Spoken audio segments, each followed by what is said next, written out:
আসসালামু আলাইকুম ওয়া রাহমাতুল্লাহি ওয়া বারাকাতুহু। আলহামদুলিল্লাহিল্লাযী আল্লামাল ইনসানা মা লাম ইয়ালাম।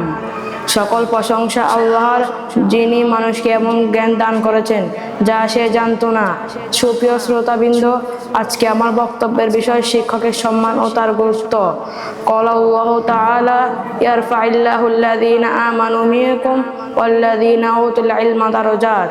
তোমাদের মধ্যে যারা ঈমান এনেছ এবং যারা জ্ঞান অর্জন করেছ, আল্লাহ তাদের মর্যাদা উঁচু করবেন।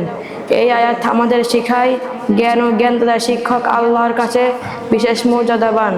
ওয়াকালান নবী সাল্লাল্লাহু আলাইহি ওয়াসাল্লাম ইন্নামা বুইসতু মুআল্লিমা।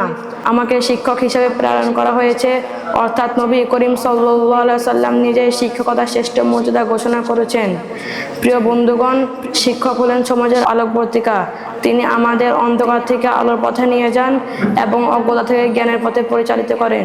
যে ছাত্র শিক্ষকের প্রতি শ্রদ্ধাশীল, সে জীবনে সফল হয়, আর যে শিক্ষককে সম্মান করে না, সে বরকত ও শান্তি থেকে বঞ্চিত হয়।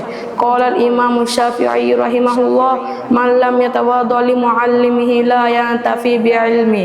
যে ব্যক্তি শিক্ষকের সামনে বিনয়ী নয়, সে তার জ্ঞান থেকে কখনো উপকৃত হতে পারে না।